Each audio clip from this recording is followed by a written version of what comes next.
Today we're going to be telling you some history that you may not know. We have been learning about something that happened almost 83 years ago. Welcome to the 1938 Empire Exhibition!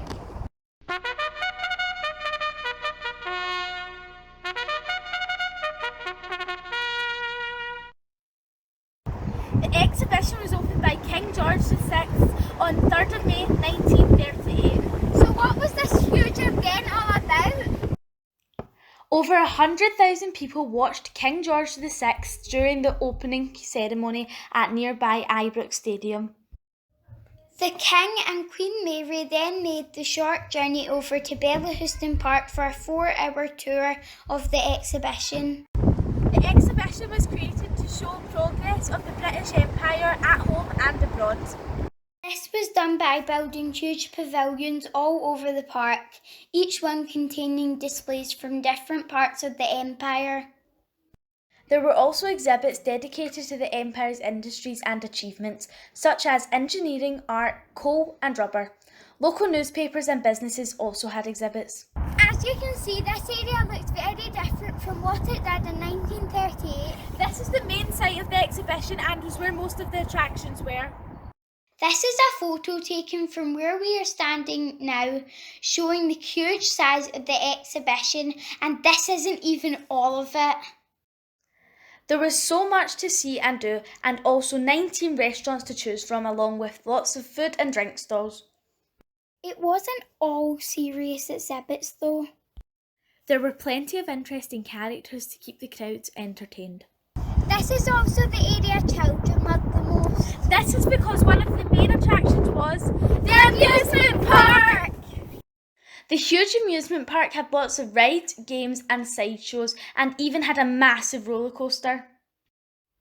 Imagine what the local children must have felt like having all of this right on their doorstep. The amusement park was designed by Billy Butlin, who is famous for his Butlin's holiday camps. It looks like so much fun. You feel like a trip on the scenic railway? All right, come on then.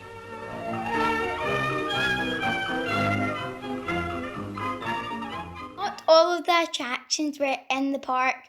A football competition was held at Ibrox Park between 4 Scottish and 4 English teams.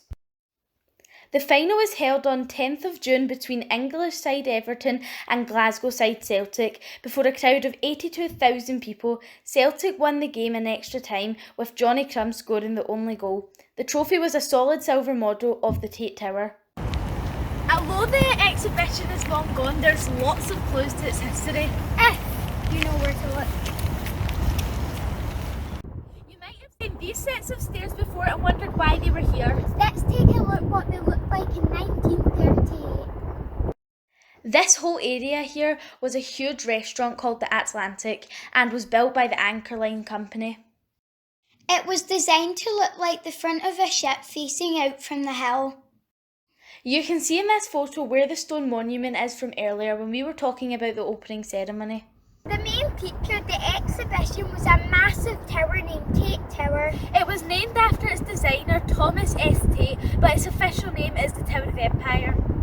The tower itself was 300 feet tall. However, if you also count the height of the hill, then the actual height was a massive 470 feet. A lift took people to the viewing platform at the top that held up to 600 people at a time.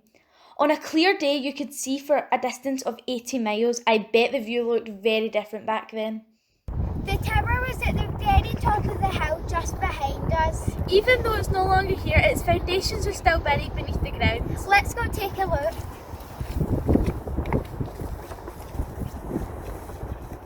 This area was also a large restaurant called the Treetops. It was situated at the base of the tower and raised on stilts. Glasgow Corporation had said that no trees on the hill could be removed, so Thomas S. Tate simply built the restaurant around them. One day in October, one of the huge plate glass windows blew in, but thankfully nobody was hurt. This is where the tower stood all those years ago. As you can see, there's nothing left, but this part of the park still has a lot of things for us to discover. This is the sunken garden. This was originally the basement of Dunbrick House in 1795, which later This is what Dumbreck House looked like when it stood here. The sunken garden is the area underneath the house. By 1938, the house was long gone. The basement of the house had been turned into the sunken garden. This was the outside entrance to the basement of the house, but by the time the Empire Exhibition came, it was just the entrance to the garden. It's always been known to locals as the Tunnel of Love. Yuck!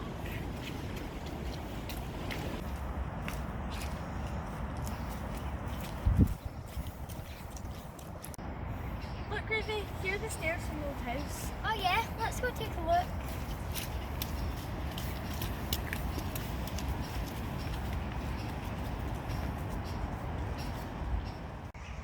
Let's go down this way and take a look at the only building that still remains from the Empire Exhibition. Okay, let's go. This area was called Scottish Avenue, and this is where all the Scottish attractions were. It had a replica of a Highland village completed with a ruined castle and a loch. The village was called Anclacken and was one of the most popular parts of the exhibition. People could see what life was like in a real Scottish Highland village. The exhibition organisers actually flew in people from the Highlands and Islands to work in the village, giving displays of Highland life. One of the stars of the exhibition was 83-year-old Mary Morrison from Barra. She performed for the King and Queen on their opening day visit and again for Queen Mary on a later visit.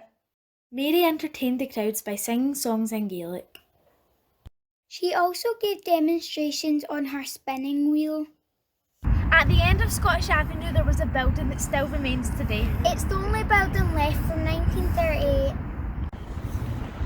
The Palace of Art!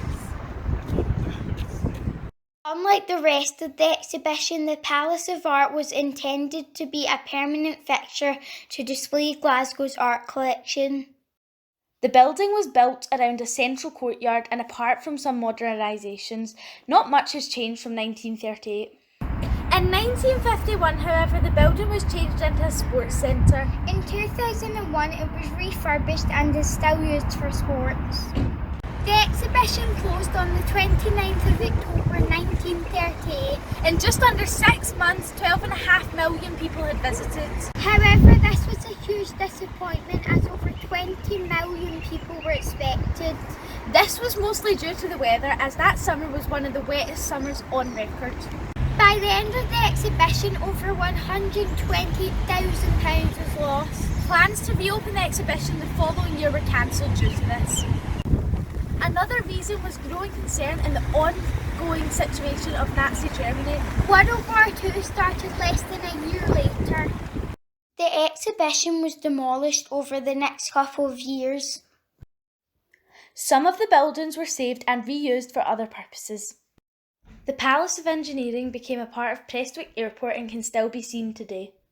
The South Africa building became a staff canteen for the ICI company in Ardere, Ayrshire. The Empire News Theatre was rebuilt as a cinema in Loch Gilphead. Today it is a travel lodge if you want to spend a night in a piece of Bellahouston history. I hope you enjoyed